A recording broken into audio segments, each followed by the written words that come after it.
I know he didn't know that. Nobody in here. And I know he certainly didn't know that. She would have quit and left and never come back, you know. But let me go over the history, just a little bit of Grace Fellowship Church. John Moreland, pastor of Ascent Church in Colorado, doing great. Adam McHugh, pastor of a church out in Ohio, doing great. Scott Kircher, pastor, Hickory Creek Church, doing great. Rick Tustin, pastor, Grace Fellowship Church. What can I say? You're here, you know. And I think about Mike Goudswaw, who was recently ordained. Another young man that we're getting ready to ordain here again in Dan.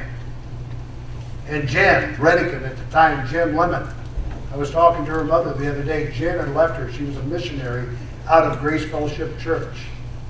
Her and her husband, she's married to a military guy. They're stationed in Japan. He's going to retire in less than 2 years, and guess what they're going to do? They're going to stay in Japan and continue the mission work that God had called her to initially. All of these people are products of Grace Fellowship Church and the mentoring process that has been going on here. And there's some more people. In fact, there's one young man, I'm not going to say who he is, but there's one young man in this church. I don't know, he's growing. And I can see that God has touched him in a very special way.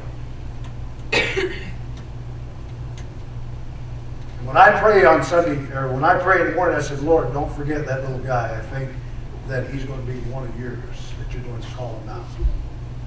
We've got others here that I think is becoming quite obvious that God is getting ready to call them out. That they leave what they're doing here on earth and understand that it is important what we do here. There's no question about that. Is that we have jobs to go to and to support our family, support the church. Those are important. But there's some people that God says, no, I've got a greater need for you over here in the ministry, serving me, trust me, going wherever I've called you to, rather than what you're doing there in the world. Is that scary?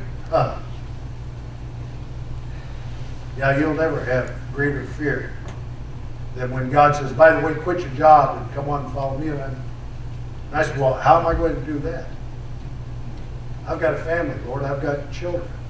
How can I do that? You know, I like that, as I said, I mentioned it, that song, How God Will Call You at Night. And I remember when he was calling me into the ministry, every night I'd wake up and I'd just be, my bed would be wet from sweat. And I said, God, you don't understand. How am I going to take care of my family? Have you ever seen a preacher, Lord, that made as much money as I've made, lived in the house? By the way, that's changed a lot. Have you ever seen that, Lord? I've never seen a preacher that lived better than what I live right now.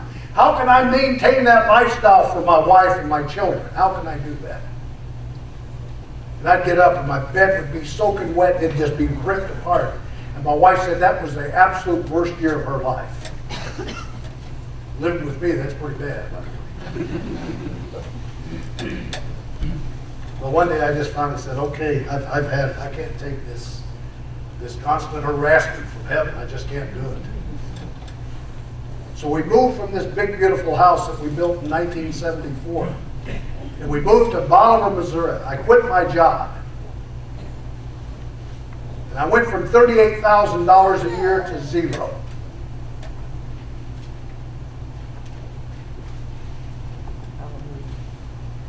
So we bought this beautiful home in Bolivar, Missouri. We actually bought a house. It cost us $10,000 or something. 3 dead cats underneath it. The floors were all sunk. The roof was caving in. All the plumbing was frozen up and busted. And I thought, whoa, I didn't know this was going to happen. I knew I had to quit my job. I had to move into a shack also. But you know, that turned out to be some of the greatest years that we've ever had in our family. Was it tough? Yeah, it was tough. So when the Lord calls at night, by the way, to get your attention, it may not be fun. It may be uncomfortable. It may be scary. In fact, it may be terrifying. But if He's calling, you better respond. Because He's calling for a reason. There's a reason why that He has come to you that time of the night and spoken into your heart and into your mind, because you're uniquely something that He needs into His kingdom. Brother Rick wears a t-shirt around here that says God doesn't need us. I'm going to tell you, I think that's bad theology, Brother Rick. I hate to put you on the spot, but that's bad theology. Yes, He does need us. Why does He need us? It's because He selected us to do His ministry for Him. He selected you to be the missionary, to be the preacher, to be the Barnabas, to be the teacher. He selected you to do that. The church, Grace Fellowship Church, He has selected you to do that, and He does need you. His kingdom depends upon you and upon your faithfulness. Sorry about that. The other side says He wants us. Yeah, He wants us too.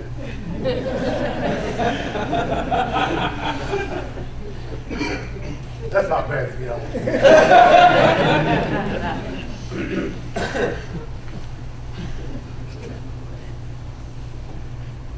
But one of these days, you may not see it this time, this side of heaven, is that God will call you forward. And He'll say, come here. And you'll get to realize and to see the people that you've touched, the people that you served, the people that you've had an impact and changed their life through the work of the Lord. We don't know. When I came to Grace Fellowship Church, I had no idea that God was going to use Grace Fellowship Church. And by the way, this has not been just Bob Moreland. This has been Grace Fellowship Church, because you've provided the platform and the resources, the security, and all that's involved in these young people feeling comfortable in seeing how that God can work and provide through through the church and just the way that He provides to take care of them, and they feel secure in answering the call into His ministry. But I never realized that one day I would say John Moore, Adam McKinnon, Scott Kircher, Rick Tustin, Jen Lemon, Dan Stinnett, and others yet to come. I never realized that would be the legacy of Grace Fellowship Church. You've done a great job.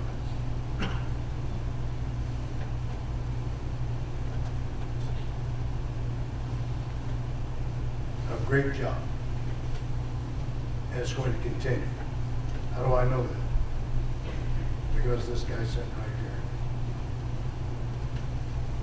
here. I think Grace Fellowship Church has great things in front of it. Yes, I think things have just started. I believe so.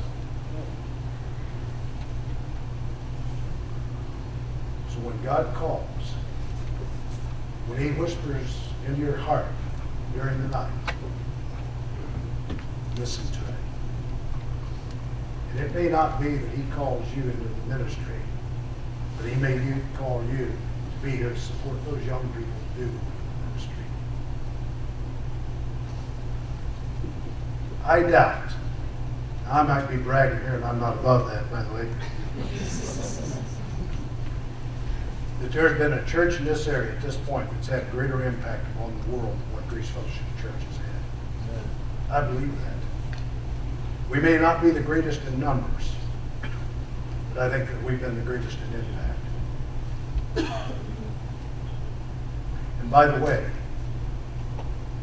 we can go back and we can thank Barnabas because the guy that was saved through him, or not saved through him, but was mentored, wrote half New Testament Bibles, established churches all over the modern world at the time.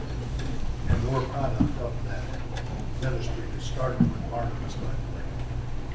We're benefiting 2,000 years later from a man that was mentioned 29 times in the Bible that most of us in here don't have a clue who he was. And he's still having an incredible impact. So thank you. Thank you for providing me a place to be and to see some of the great, incredible things that God has done. Not only in your lives, but lives of the preachers and missionaries that I've talked about. All of you are responsible for that, by the way. Every one of you are responsible for that in some way. Some of you perhaps more in the mentoring process. But all of you have a part in that. So thank you. Thank you. And listen for that voice. Listen for the voice. It'll come. Worship team will come. So we're not going to have an invitation today as such, but what I'd like for you to do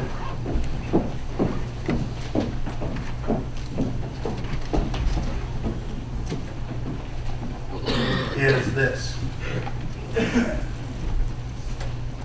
Is Lord, and I'd like for everybody in the building to pray this prayer. Lord, give you the courage to acknowledge your voice. Do I need these? Thanks, I'm preaching. Give me the courage to acknowledge your voice and to be obedient to what you've called me to. You say I'm 70 years old, so am I. Doesn't make a difference. That little guy that come up here a minute ago, I'm sitting there thinking, this guy sits there and gives almost a full chapter of scripture, and I have not been able to do that. I have trouble remembering a verse, and that kid stood up there and did almost an entire chapter.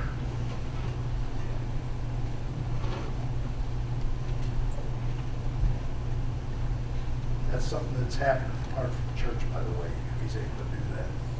The Lord, give me the courage to do what you're calling me to do, regardless of what it might be.